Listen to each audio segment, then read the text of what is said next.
is Stink and the Incredible Super Talented Jawbreaker. I like this book because it's about a kid who gets a bunch of free candy and toys. One of my favorite parts is where he says, 10 whole pounds of said Stink. It says so right here. Wait till I tell Webster. That's 21,280 jawbreakers. Judy pointed to a number on the box. What am I going to do with 20,000 million jawbreakers?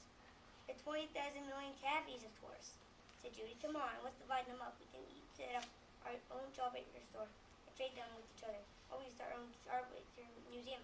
What do you mean, we? Asked Stink. I hope you'll read this book. My name is Alina. My favorite book is A to Z Mysteries, The Runaway Racehorse. I like this book because it has horses in it, and I like horses, and my favorite part is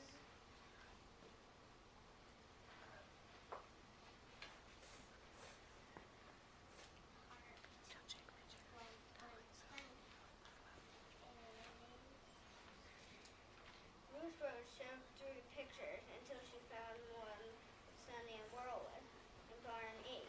She looked at it for a second, then placed it next to the one of Dink and Josh with Dancer. Whoa, Josh said. The horses look like twins. Dink picked up the picture of Sunny and Barn E, except this one has a white mark on his forehead. Shoe polish could be covering up a white mark on Dancer's forehead, Ruth Rose said. But why would Sunny or Mr. Bugs or anybody want to cover up a white mark on Dancer's forehead? Why would it matter? Josh asked. Dink thought about that. Then he remembered Sunny's comment after the race about how she felt like she was riding a different horse. That's it, Dink said, snapping his fingers. What's what? Josh asked. What, guys, what if the horse we watched wasn't Whirlwind? Dink asked. What do you mean? Josh asked. I mean, what if someone stole Whirlwind, then brought back a different horse to replace him? Josh and Ruth Rose just stared at Dink. Well, that would explain why he acted so strange, Ruth Rose finally said. And why he blew the race, Josh said.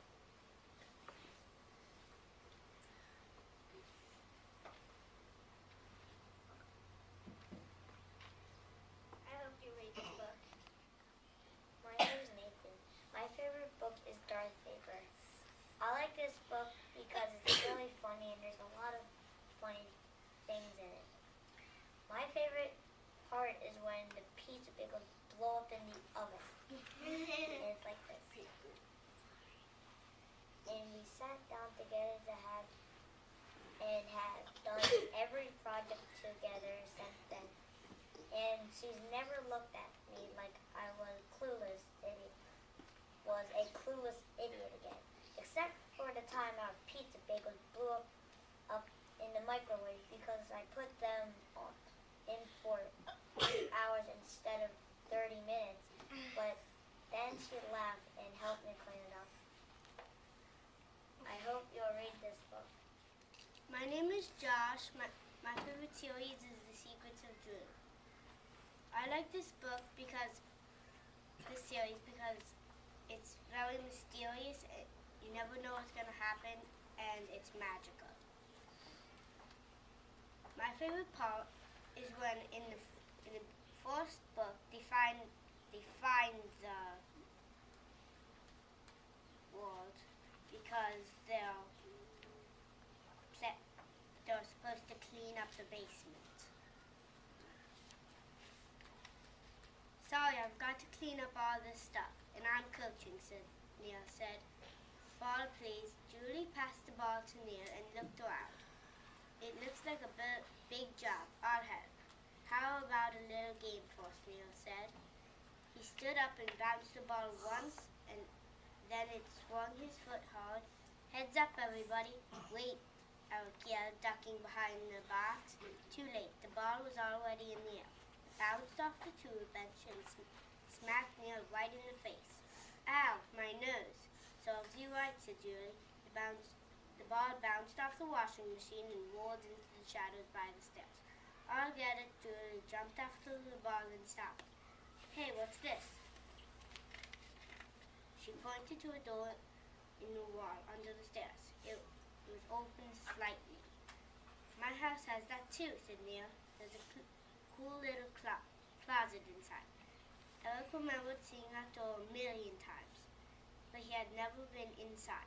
It must have swung open when I pulled that box away. But I think the ball went in there, said Julie. She swung the door open further. Cool. Inside the small closet, the ceiling was the underside of the basement stairs. It slanted all the way to the floor of the back of the room. In the center sat a soccer ball. This is great, Eric said, peeking over Julie's shoulder. We can put some of the junk in here. Julie stepped into the room and reached for the ball. It's an awesome hide out. Let me see, Neil said. He jumped over Eric, accidentally pushed him into the door. Blam! It slammed shut, and a muffled scream came from inside the room. Help, cried Julie. I'm falling. That's when they discovered the world of Julie. I hope you'll read this book.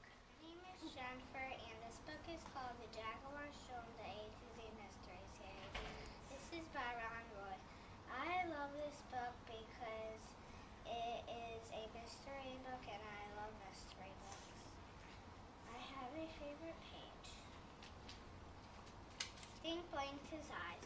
The door was gone. There was no frame, no knob, and no hinges. He shook his head. Was he seeing things?